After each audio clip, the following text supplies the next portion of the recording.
day, whether he's had a great day, whether he's had an off day, a bad day, or a shocking day, Cal Crutchlow always turns up to speak to the media. And for those journalists that have gone to see him on a repeated basis, whether he's top of a practice session or whether he's 21st, Cal Crutchlow rewarding with a special replica helmet, a Cal Crutchlow replica helmet, worth a few bob as well. I saw a few journalists, very, very grateful and very happy to receive that gift from Cal Crutchlow.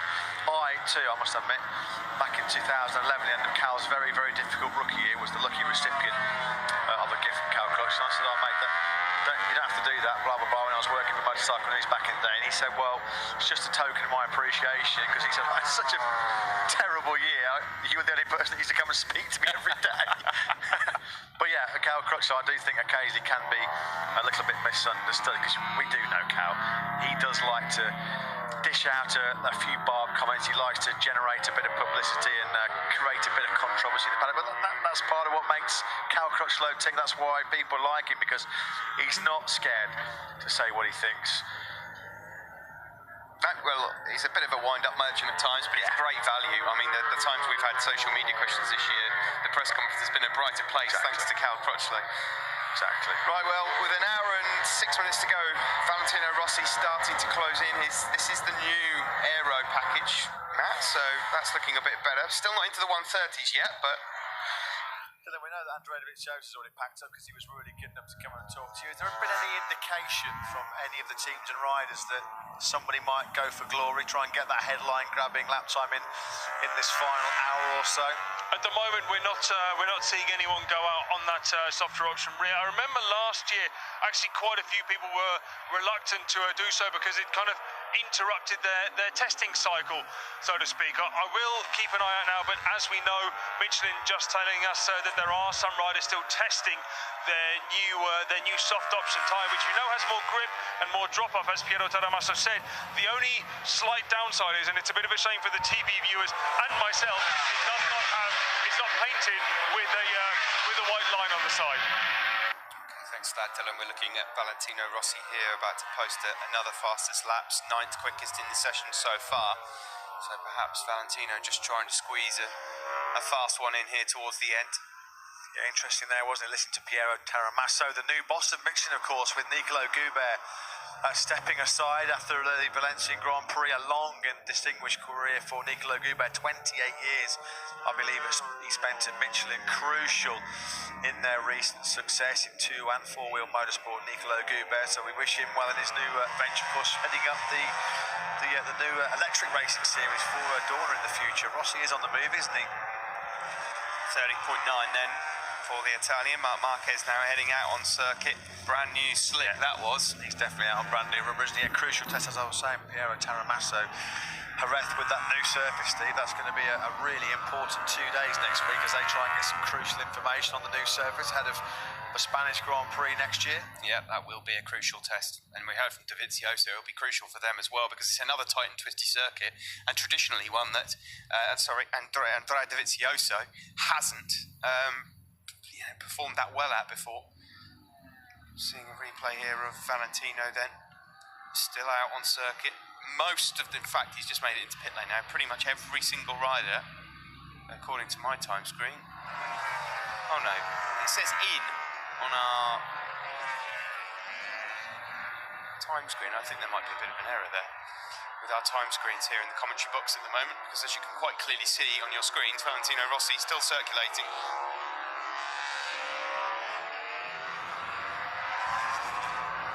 So will anyone challenge the 30.2 in this session, or ultimately the 30.189 that Maverick Vinales set yesterday? That's the question. I'd be rather surprised, Matt, if someone didn't fancy a pop at it. Although, if they're going to do it, they'd want to do it pretty quickly, because these days do set in quite fast. Dylan.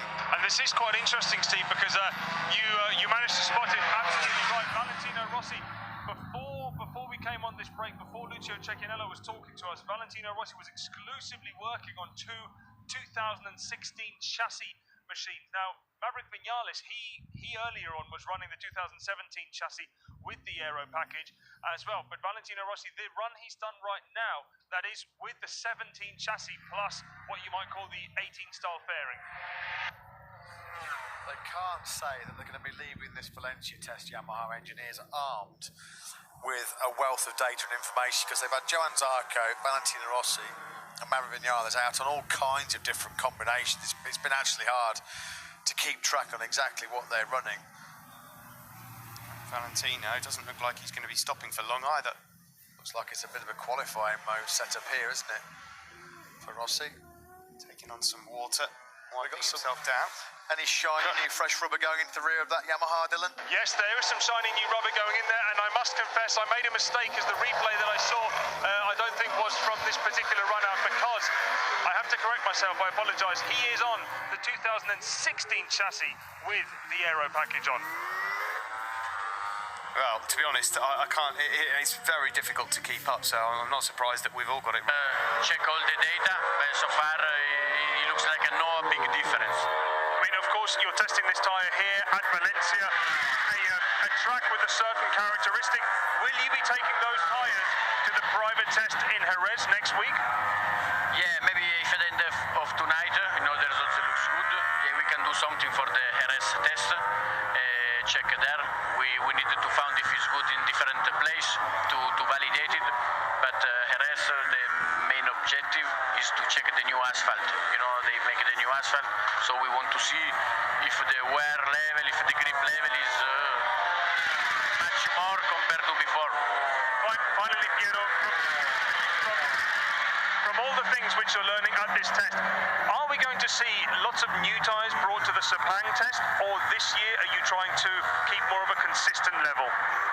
Yeah, we will continue with the strategy to do very little test, slow down the development to keep a more stable range of tire. In Sepang, we will bring just 2 new front compound. This is hard compound for hot condition, for very abrasive track. So that will be for the beginning of the season, for Argentina, for Austin race, for example. And we will test that in Sepang and in Thailand. Piero, thank you very much for that. Thank you to Piero. Thanks to Dylan there as well. Well, it looks like, talking of tyres, Matt, some softer rubber might have gone in underneath the Italian Franco Morbidelli, because this year he'll want that to turn around after what looked like a promising start. Got to a factory Honda rider, Steve Rossi's cracked. I thought I heard in the back of my headset a bit of crashing and banging, and unfortunately it was the doctor on the floor, Valentino Rossi, then, who was running in 8th place in this session. His airbag's gone off. That looks like it's at turn number 10 as well. You don't have a slow crash in turn 10. oh dear, oh goodness, he has absolutely destroyed one of the Yamahas there. They said that in the garage there were 3 Yamahas Valentino Rossi. I can pretty much categorically say there are now 2. That one is going straight to the skip. That is absolutely trashed. Valentino's having a good look around there to see what is actually. They might need to red flag this to get somebody to take that out of the gravel. I don't know how the marshals are going to be able to move it. That is incredible. It's a rare sight just to see Valentino going down during testing, to be honest, but he has done a proper job on that. I don't know if that's the 16 or 17 frame, but what I do know is you're not going to do another lap on that one. I don't know how. I'm not quite sure how they're actually going to make that bike move. Depends on whether, I suppose, the swing arm is still in one piece. Let's see if we can find it. Well, no, that's a wreck and a half. That is a wreck and a half. He looks rather confused there, doesn't he, Valentino? I would imagine, Steve, your typical turn 10 crash is usually temperature on the right-hand side of the front tyre, just pushing before you've got optimum working temperature. The good news for Yamaha is it's such a vitally important test, is that Valentino Rossi seems relatively unscathed. They might be able to move it. You can see the rear seat unit is completely detached. Yeah, they'll be able to move it. The swing arm and the chassis seems to be just about in one piece, but it's a wreck. 124 days without a MotoGP race, Steve? Well, to start with, you've got 2 days of testing here. Yeah, 2 days of testing, and also we'll have some tests, so won't we, going into January and February? Exactly. Really, it's not that much of a break, so 124 days is going to fly by pretty quick. I think, like most people, I tend to quite enjoy the initial 4 or 5 weeks off going into the winter, and then